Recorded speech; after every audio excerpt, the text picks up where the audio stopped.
Welcome to my channel. నేను మీ పుష్ప. ఈరోజు జంతికల్ని పుట్నాల పప్పు వేసి చాలా టేస్టీగా అయితే చేసుకోవచ్చు. ఈ జంతికలు మనకి క్రిస్పీగా అలాగే చాలా టేస్టీగా అయితే ఉంటుంది. ముందుగా కొత్తగా ఎవరైనా మన ఛానల్ చూస్తున్నట్టయితే వీడియోకి ఒక లైక్ ఇచ్చి మన ఛానల్ని సబ్స్క్రైబ్ చేసుకోండి. దీని తయారీ విధానం చూద్దాము. ముందుగా ఒక మిక్సింగ్ బౌల్ తీసుకొని పిండి జల్లెడ పెట్టుకొని 2 కప్ వరకు బియ్యం పిండిని వేసుకొని బాగా జల్లించి పక్కన పెట్టుకోండి. ఇప్పుడు ఇందులోకి టేస్ట్కి సరిపడా సాల్ట్, అలాగే మీకు టేస్ట్కి ఎంత కావాలో అంత కారం అయితే వేసుకోండి. ఇప్పుడు ఇందులోకి నువ్వులను అయితే 1 కప్పు వేసుకోండి. అలాగే 1 టేబుల్ స్పూన్ వరకు వాముని ఇలా చేతితో క్రష్ చేసి వేసుకోండి. వాము వేయడం వల్ల జంతికలు చాలా టేస్టీగా అయితే ఉంటుంది.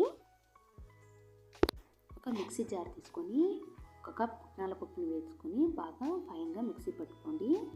ఇలా పౌడర్ చేసుకున్న తర్వాత ఇప్పుడు ఇందులోకి అయితే ఈ పుట్నాల పప్పు పౌడర్ని అయితే వేసుకోవాలి. ఈ పుట్నాల పొడిని వేయడం వల్ల మనకి జంతికలకి ఎక్స్ట్రా ఫ్లేవర్ అనేది యాడ్ అవుతుంది. ఇప్పుడు ఇందులోకి వేడిగా ఉండే నూనెని కానీ లేదంటే నెయ్యిని కానీ వేసుకోండి. లేదంటే మీ దగ్గర బటర్ ఉంటే కూడా బటర్ని కూడా వేసుకొని చూడండి ఇలా చేత్తో బాగా కలిపేసుకోండి. ఇలా మొత్తం కలిపే విధంగా బాగా కలుపుకొని చూడండి కొద్దిగా వేడి నీళ్ళని అయితే వేసుకొని కలుపుకోవాలి. మనకి నీళ్లు మొత్తం బాగా గోరువెచ్చగా ఉండే విధంగా చూసుకొని ఇలా పిండి ముద్దలాగా కలిపి పక్కన పెట్టుకోండి.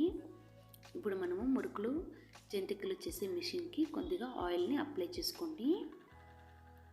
ఇలా ఆయిల్ అప్లై చేసి పిండి ముద్దని కొద్దిగా తీసి ఇందులోకి మొత్తం నింపేసుకోండి. ఇలా వేసుకొని దీని లిడ్ అయితే క్లోజ్ చేసుకోవాలి. ఇప్పుడు వేడిగా ఉండే నూనెలోకి చూడండి ఇలా మనము జంతికల్ని అయితే రౌండ్గా వేసుకోండి. మీకు ఎంత పెద్దగా కావాలో అంత పెద్దగా అయితే జంతికల్ని వేసుకోండి. దీన్ని అటు ఇటు తిప్పుతూ గోల్డెన్ కలర్లోకి వచ్చేంత వరకు బాగా ఫ్రై చేసుకోండి. చూడండి మనకి ఇప్పుడు ఇది గోల్డెన్ కలర్లోకి అయితే వచ్చింది. ఇలాగే మొత్తం జంతికల్ని అయితే చేసి ఒక ప్లేట్లోకి అయితే పెట్టుకోవాలి. ఇప్పుడు దీన్ని ఒక సర్వింగ్ ప్లేట్లోకి సర్వ్ చేసుకుంటే చాలా టేస్టీగా ఉండే పుట్నాల పప్పుతో జంతికలు అయితే రెడీ అయింది. చూడండి చేత్తో పట్టుకుని ఇలా క్రష్ చేసి మనకి చాలా క్రిస్పీగా అయితే ఉంది. మీరు కూడా ఈసారి జంతికల్ని ఇలా పుట్నాల పప్పు వేసి ఒకసారి ట్రై చేసి చూడండి. టేస్ట్ అయితే చాలా బాగుంటుంది. వీడియో కనుక మీకు నచ్చినట్టయితే లైక్ చేయండి, షేర్ చేయండి. అలాగే మరిన్ని వీడియోస్ కోసం మన ఛానల్ అయితే సబ్స్క్రైబ్ చేసుకోండి. Thank you for watching.